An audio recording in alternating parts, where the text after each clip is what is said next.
When you need mealtime inspiration, it's worth shopping Baker's, where you'll find over 30,000 mouth-watering choices that excite your inner foodie. And no matter what tasty choice you make, you'll enjoy our everyday low prices, plus extra ways to save, like digital coupons worth over $600 each week. You can also save up to $1 off per gallon at the pump with fuel points. More savings and more inspiring flavors make shopping Baker's worth it every time. Baker's, fresh for everyone. Fuel restrictions apply. You're listening to the Archaeology Podcast Network. Hello out there in Archaeology Podcast land. This is Dr. Alan Garfinkel. I'm the president and founder of the California Rock Art Foundation. And what we do is we identify, evaluate, manage, and conserve rock art both in Alta California and in Baja California. We conduct field trips, we have trainings, exercise, we do research, and in every way possible, we try to preserve, protect, and coordinate treasures of Alta and Baja California rock art, of which there are many and diverse. We also work closely with Native Americans and partner with them to recognize and protect sacred sites. So for more info about the fabulous California Rock Art Foundation, you can go to carockart.org. Also, I'm open to give me a call, 805-312-2261. We would welcome sponsorship or underwriting, helping us to defray the costs of our podcasts, and also membership in California Rock Art Foundation. And of course, donations, since we are a 501c3 nonprofit scientific and educational corporation. God bless everyone out there in podcast land.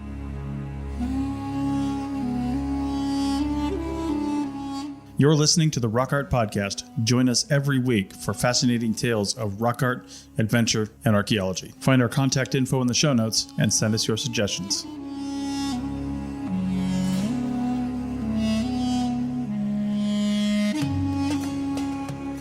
This is Alan Garfinkel, your host for episode 102. We're bringing back Tirtha Mukhopadhyay, Fulbright scholar from Mexico, talking about the archaeology of emotions. We'll be talking about rock art and how it is alive.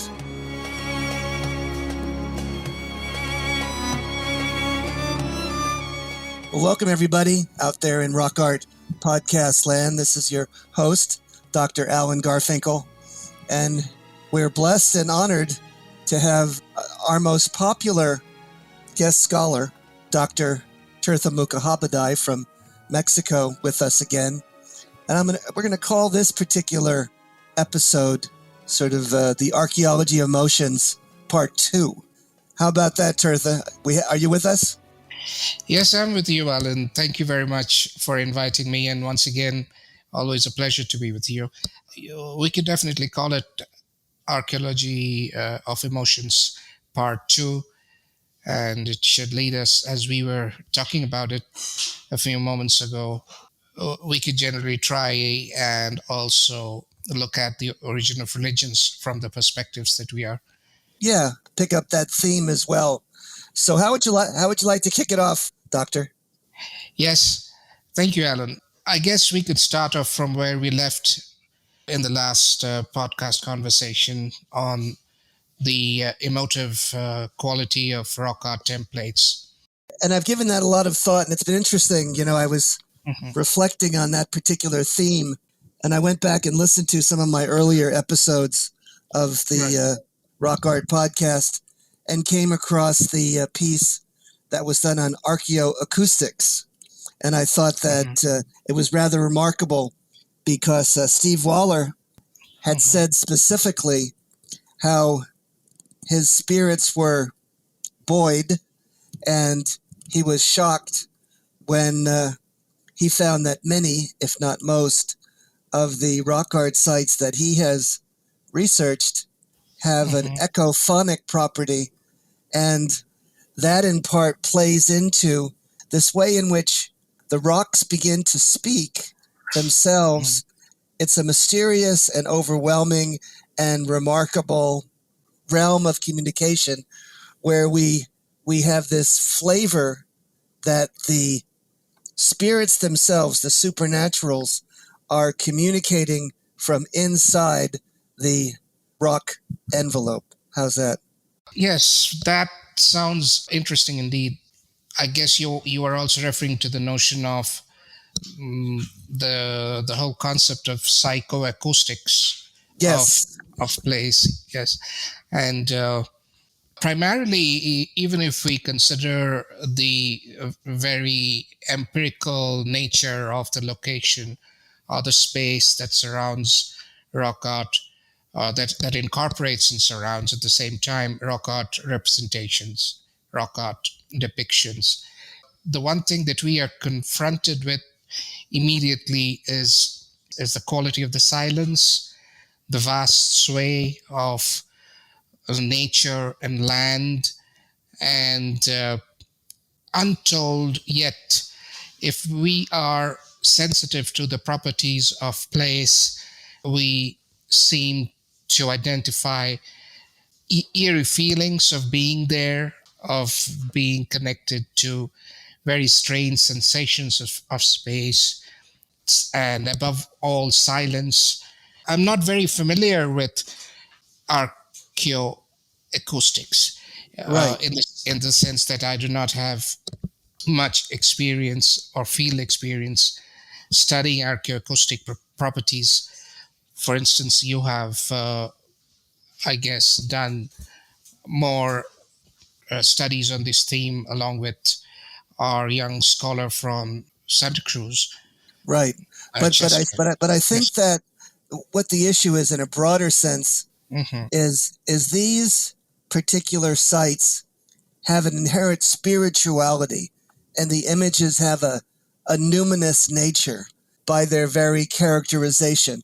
And the sites and places that are selected for rock art are often, if not overwhelmingly, remarkable places for their drama, for their particular topographic. What would you put it? It's sort Yeah. of it's a landform that speaks to us. One of the things that came to me, which surprised the heck out of me, there was a Hmm. woman that took a trip down Little Petroglyph Canyon Right. with me. She'd never been out there, and she's an author and had written a lot of children's books about some of this subject matter we're talking about the animal master and about some of his qualities. Hmm. And as she began to descend into the bowels of the earth, because the canyon itself is invisible until you get there and you see it, and it goes into the interior of the ground and goes deeper and deeper and deeper. She said, "Well, Alan, you've missed the whole point. This whole particular canyon, this whole landform, all of these images speak to the animal mistress, animal master concept." And she went through a chapter and verse and showed me how this is the underworld, netherworld of Hmm. the super mundane beings that transmogrify and bring back the animals and allow them to live and be eternal beings. Well, that's. I couldn't have narrated a more wonderful story, but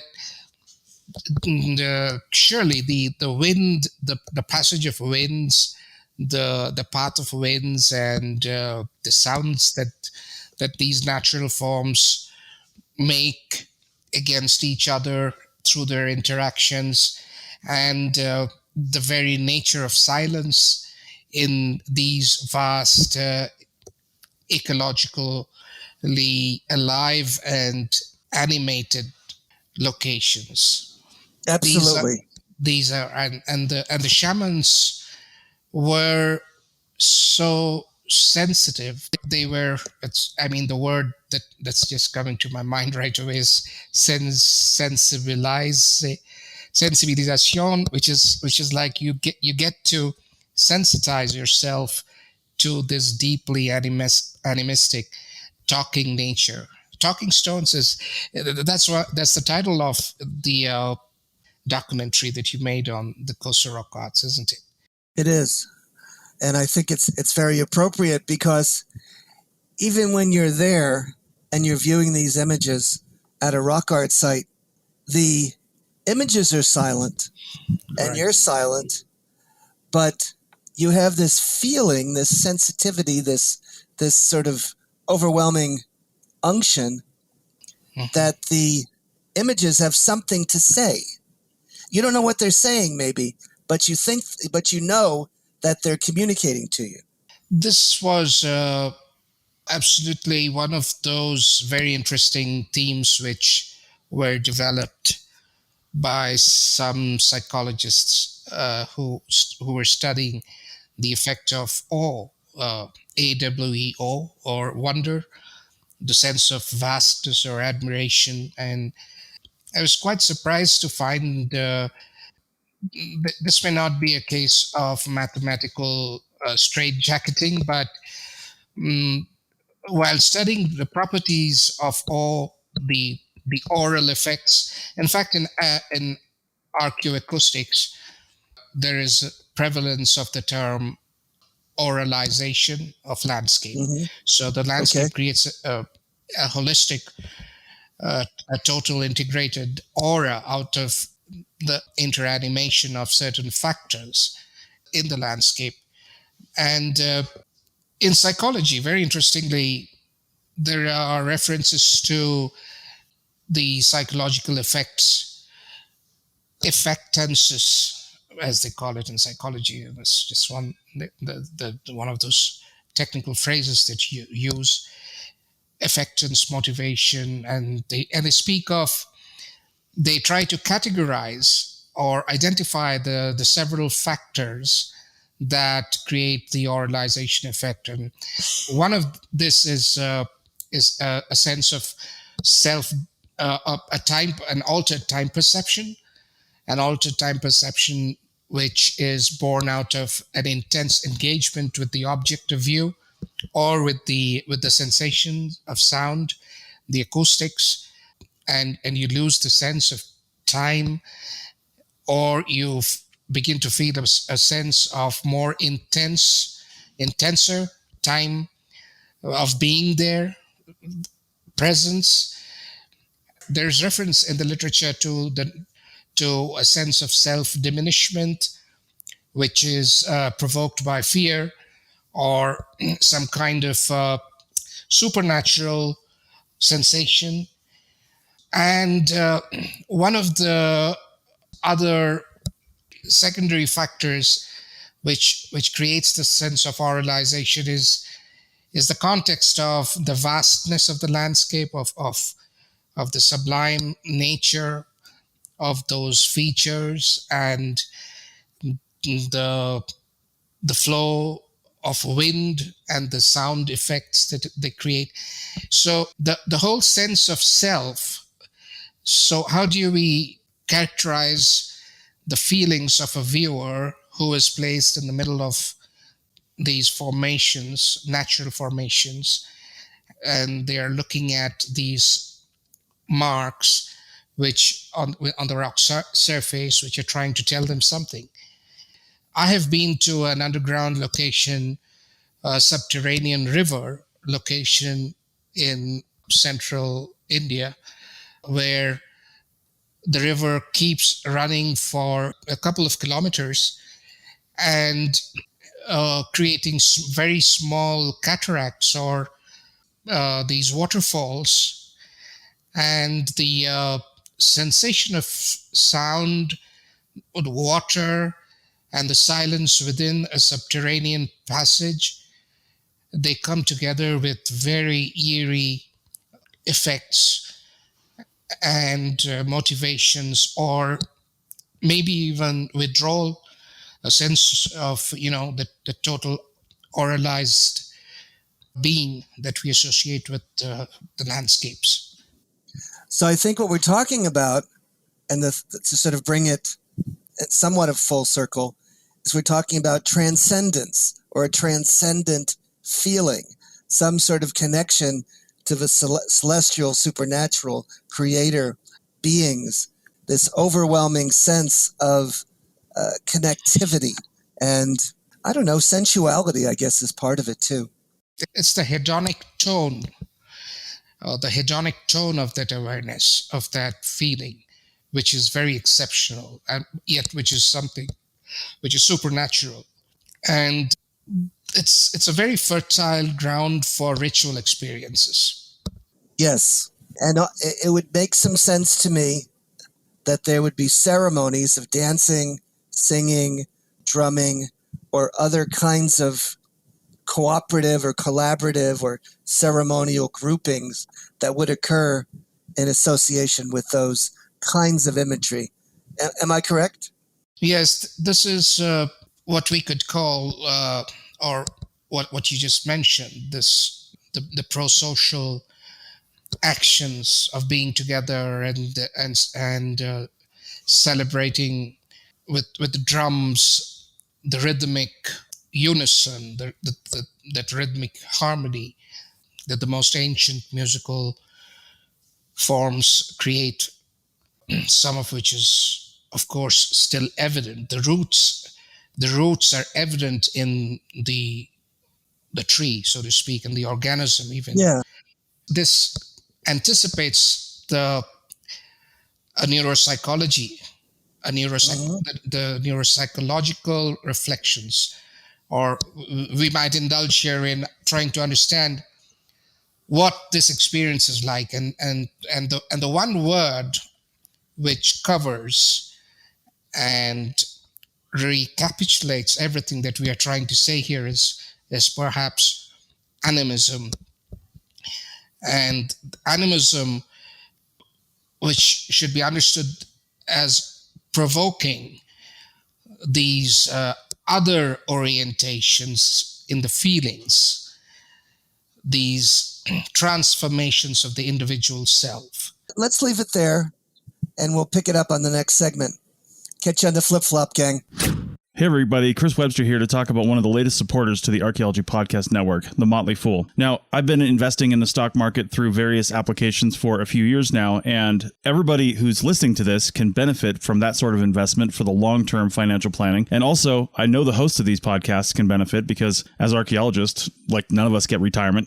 We all have to kind of fend for ourselves. So investing in the stock market is a good idea, but not everybody can do it. And look, we get it. The market is complicated and confusing, and to many of us, it simply doesn't make sense. In fact, where do you even start?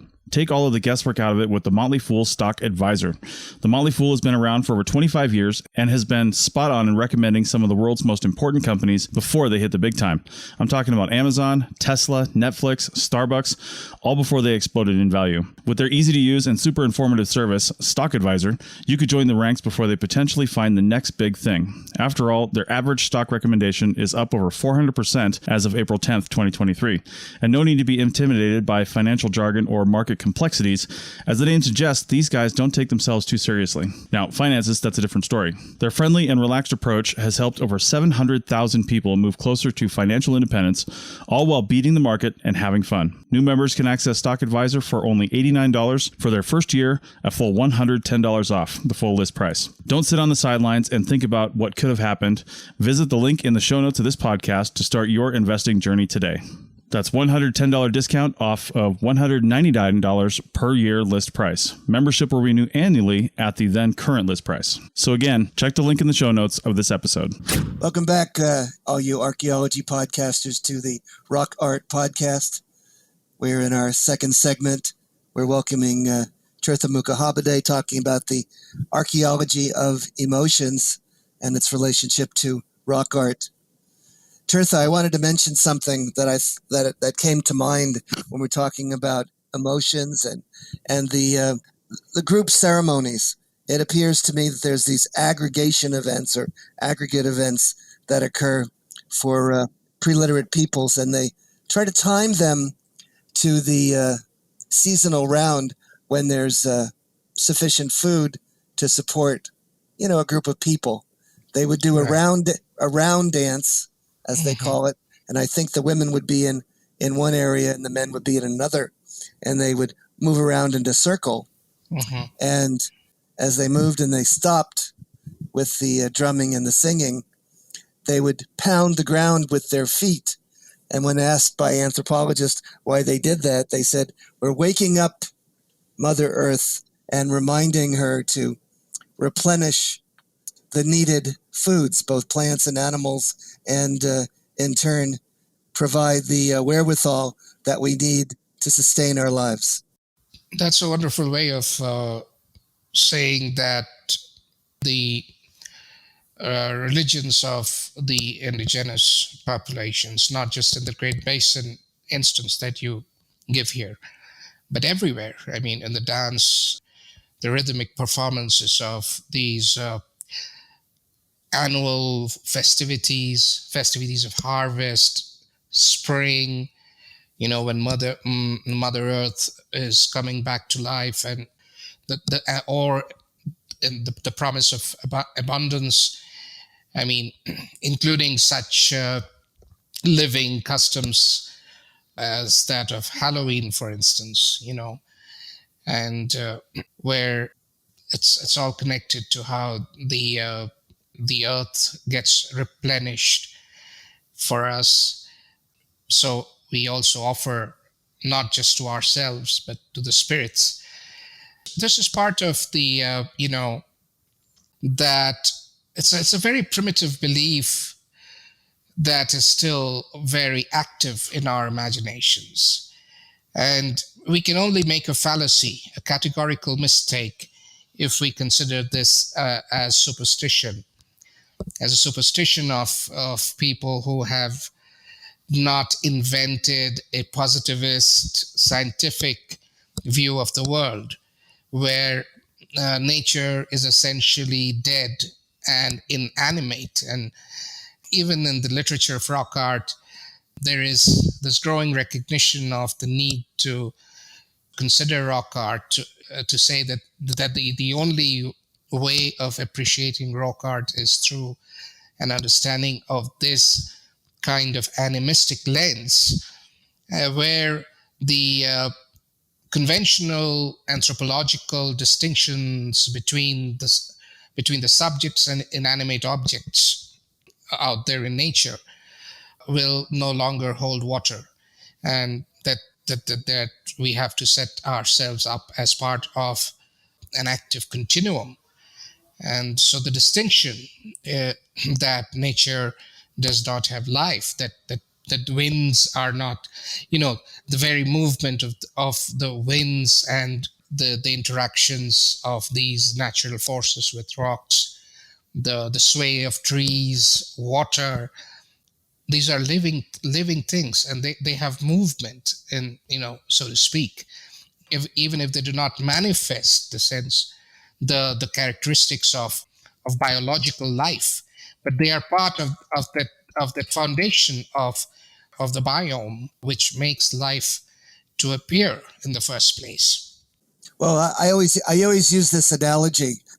When the anthropologists and the researchers went down to South America to identify the psychotropic plants that were being used by shamans in terms of their ceremonies, their religious and their medical associations, they have an elaborate way of doing that. They have to use a certain plant.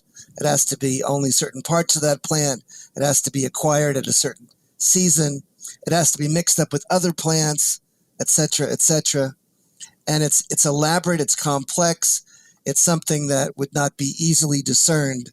And the scientists and the medical professionals who are down there ask these native people, how the heck did you ever get to an understanding of how to employ these plants in such a way to use them medicinally and also to develop these altered states of consciousness and enter into this connection with the ethereal plane? And they had a very simple answer. They says, well, we talk to the plants and they tell us. and I know that's a bit, how would you put this? Maybe tongue in cheek, but it's not. These are entities that have agency and have life in them. And we may not understand that from a Cartesian or a Western understanding, but somehow or other, this knowledge has been discerned by the shamans and the ritual adepts to garner it from the natural world. Yes, this was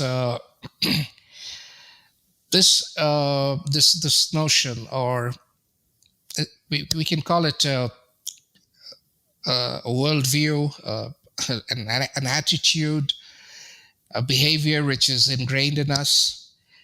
This tendency to ascribe anthropomorphic characteristics, human-like agencies to objects, to the plants.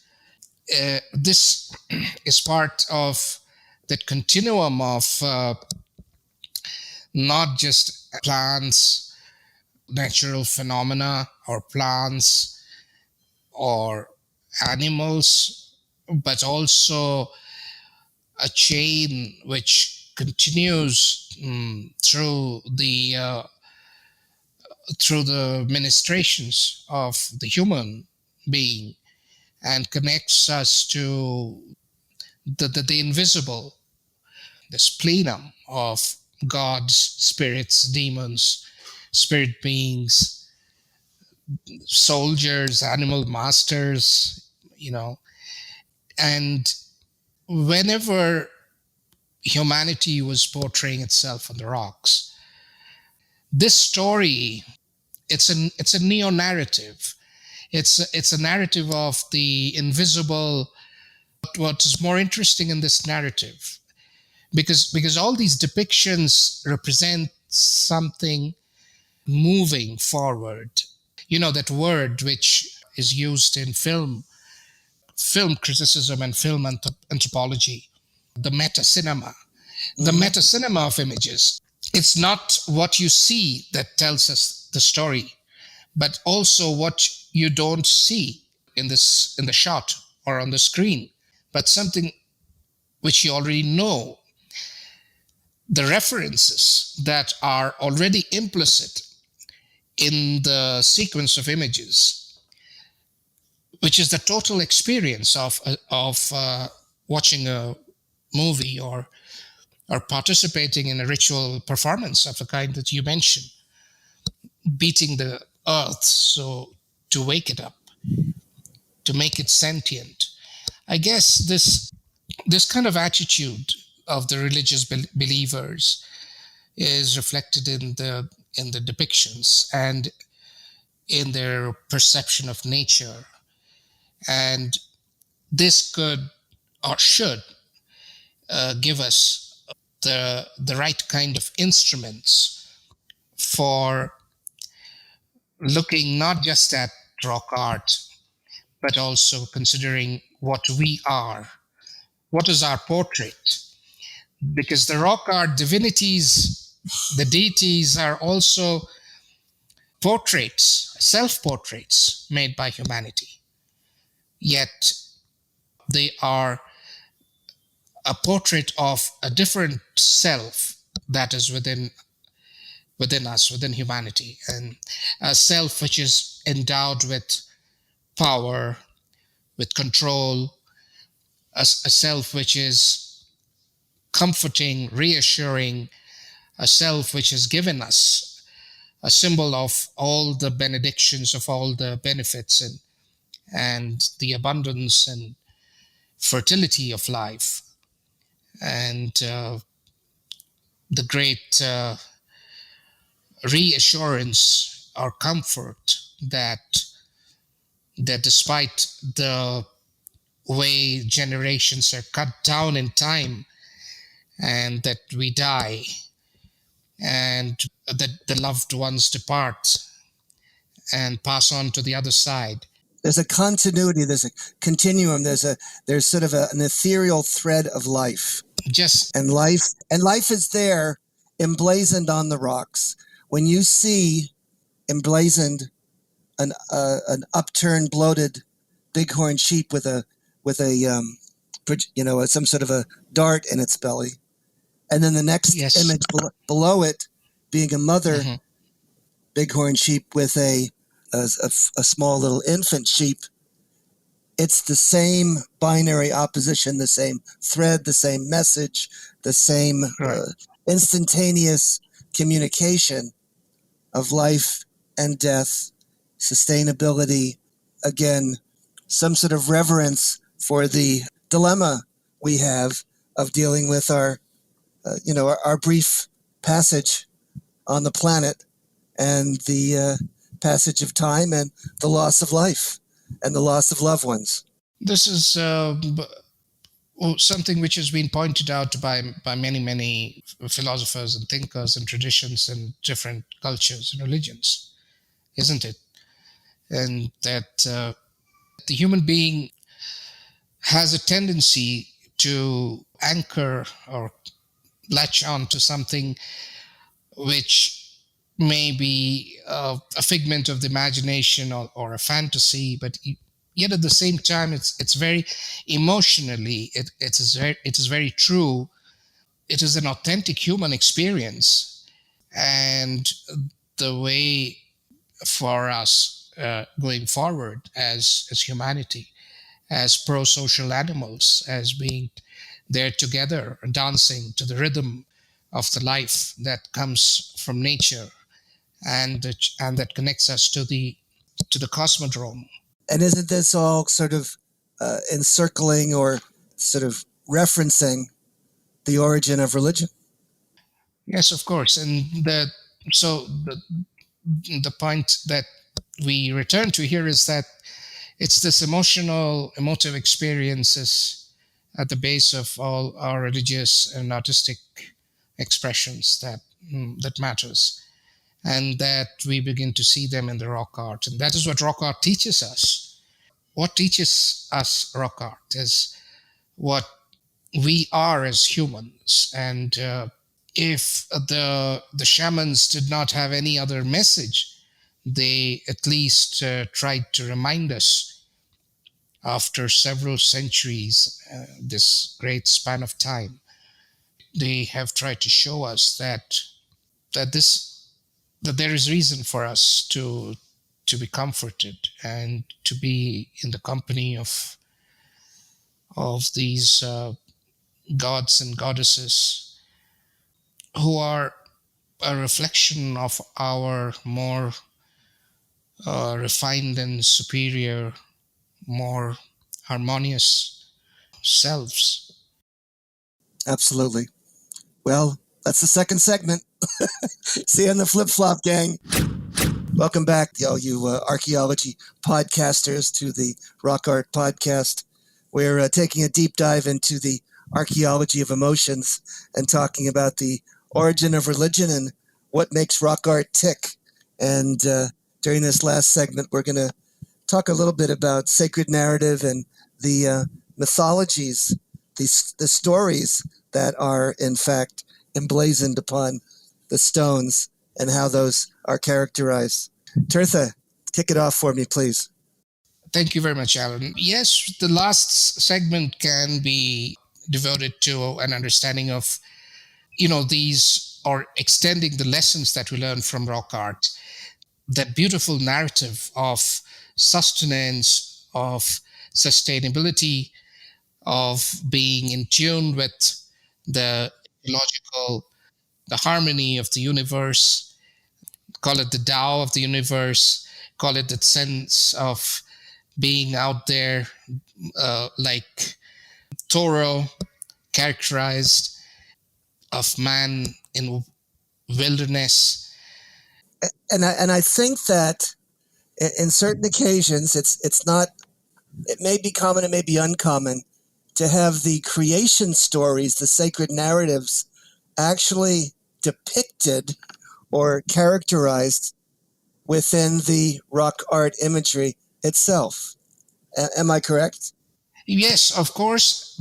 But what seems more fascinating, I just wanted Yes. to, maybe Please. I'm jumping with your kind No, go. permission, but the creation stories, they are so important to the sacred narratives of all cultures, irrespective of the time scale that we consider, not just in the cultures of Native America, of North America, But throughout the world. throughout the world, yes. The creation stories, for instance, the creation story in the book of Genesis, creation story in the sacred narrative of the Aztecs, the father and mother of Quetzalcoatl, the winged serpent, and this great indifferent, maybe uh, inebriated, or intoxicated father creator who created and forgot about creation, and all these very nuanced, funny, interesting ways of storytelling that is inherent in the sacred narratives of the world. They point towards the creation of the world. But what I wanted to go ahead talking about is the way in which the narrators, the earliest narrators, handle the theme of time, because no amount of logical, rational narrative skills will enable humans to speak of a so-called past and creation, of coming forward to having been created at some point of time or through some phase of history.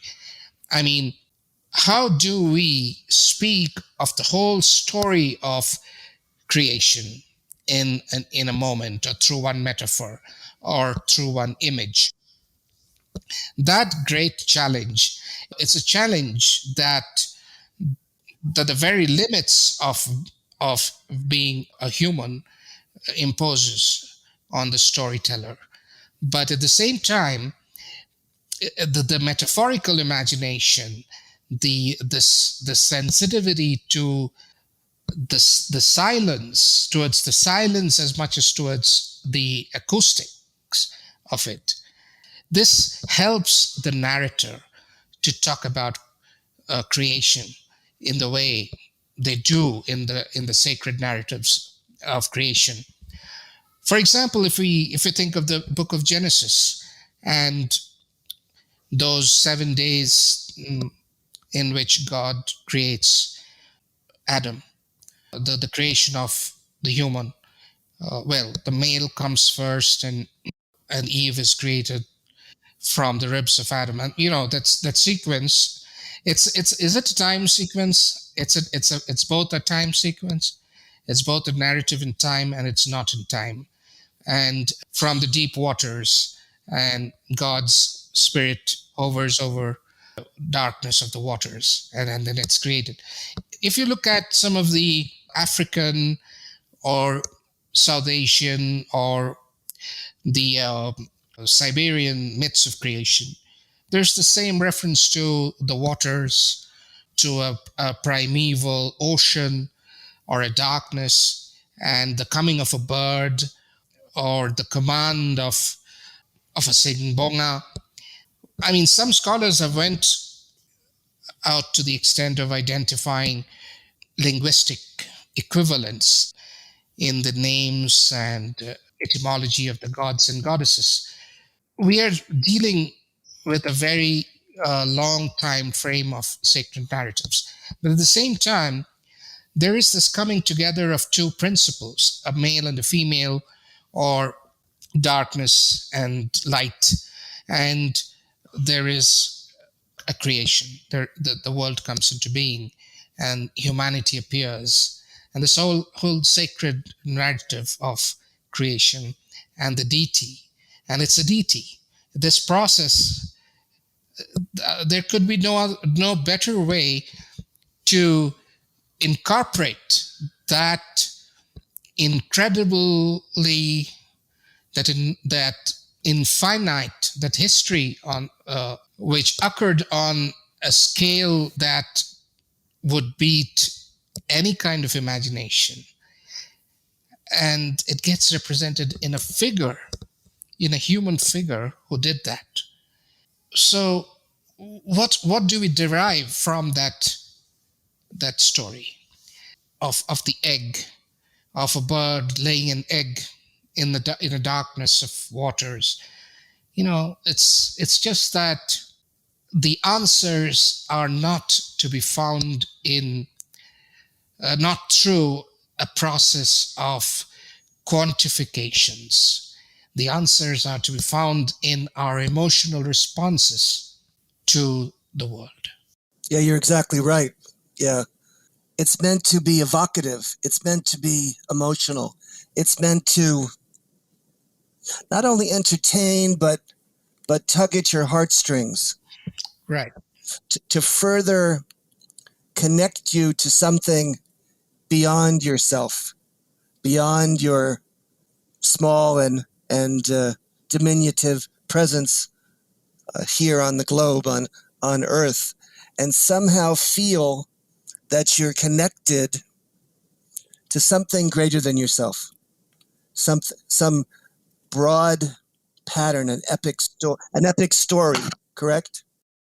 Yes, yes. The origins of epics and the creation stories, they all refer back to this understanding of a benevolence, of abundance, bounty. You could call it bounty even for humanity in its hunter-gatherer, forager context. Yeah, yeah. In my publications, I've called them increase rights, or or having some sort of Right. an understanding of of a collaboration or a connection of a group of people trying to enforce some sort of a prayer or Right. some sort of a benevolence from a supernatural deity. Is that Yeah. correct? Yes, yes, of course. It's in the word increase, which increase rights. It's a very significant phrase, I guess, which appears in many of your papers on the rock arts, really, on the ethnography, the ethnographic records Yeah. of the cultures of the California. We're dealing with issues of fertility. Obviously, it was incredibly important to the pre-literate societies to be able to have a child Yes, that's healthy, and have it live long enough to procreate and continue the bloodline. And yes, that's not such an easy thing to do if you're a hunter-gatherer faced with starvation or faced with the vagaries of an environment that's unpredictable, correct? right. And moreover, the great danger of competing groups, competition, and survival, because it's also intrahuman that there are these untold, unexpected threats from different angles, and war, the possibility of the breakout of conflicts within those internecine tribes and populations for the same resources. And if you look at the story of Quetzalcoatl, who comes, Quetzalcoatl is like one of those versions of the legend of Quetzalcoatl among the Aztecs, and in generally not just the Aztecs, but also the other related, the contiguous cultures, like the word is Huasteca, the Huastecs, Mm-hmm. who refer to the various denominations that came into contact with the Aztecs, although the Aztecs were the most prominent ones and advanced. The material culture advancement was most prominently expressed among the Aztecs. But the Huastecas have one version of the Quetzalcoatl myth where Quetzalcoatl, where is he? He belongs to the winds, and he would come. And there's this prophecy, there's this prediction, who would come to a kingdom whose ruler is a warmonger, and who is violent, and who is irrational, who has to emit these negative energies, not just to defend, but there's no defense. There's only greed, perhaps symbolized in the figure of Huemak. And Quetzalcoatl appears when Quetzalcoatl really appears and confronts Huemak. The king is completely overwhelmed, not just by the power, by something physically identifiable, but by the peace, by the harmony, by the message, as Quetzalcoatl offers to bring together as all the conflicts and the dark energies of night, and to express as a god of the dawn. So the sense of the dawn, the divinity, is always identified with sustenance, as you call them, the increased rights, with peace, with all that is helps preserve the dynamics of the system rather than create a disequilibrium. And the sacred narratives are always returning us to this theme. It's regenerative. If they're looking at the cosmos, Right. You've got the night star and the day star. You've got the seasonal cycles. The seasonal cycles, but also it has to do with sort of the resurrection of life from death. As the sun sets, it then arises. As the moon comes, it grows in pieces, and then it's birthed, and then it becomes invisible, and it comes back again. As you look at the natural world, it is shouting to you conceptually about the concept of a start, a finish, visible, invisible, light, dark, the underworld and the sky world. It's almost as though the environment is teaching you or showing you the cosmological nexus that you portray, correct? And the story continues. Yes, absolutely. And unfortunately, the story's about ready to end for us today. Yes. and so I'll give you the last word, Tirtha. Well, it has been a great experience talking to you on this platform. And especially, I feel honored and privileged to have launched this notion of the archaeology of emotions. And I only hope that we take it forward, that our listeners also feel that there is much to think about in this whole project of the transformation of the positive sciences. Sounds good. See you in the flip-flop, gang. Take care. Thank you, Tirtha. God bless. Thank you. And see you again shortly.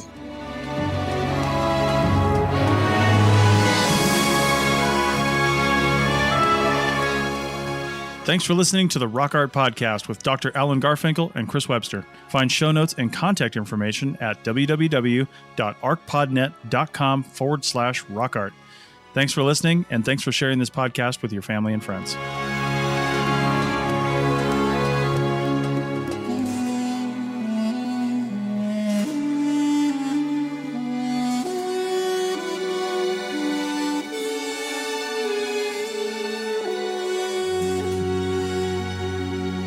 This episode was produced by Chris Webster from his RV traveling the United States, Tristan Boyle in Scotland, DigTech LLC, Culturo Media, and the Archaeology Podcast Network, and was edited by Chris Webster. This has been a presentation of the Archaeology Podcast Network. Visit us on the web for show notes and other podcasts at www.archpodnet.com. Contact us at chris@archaeologypodcastnetwork.com.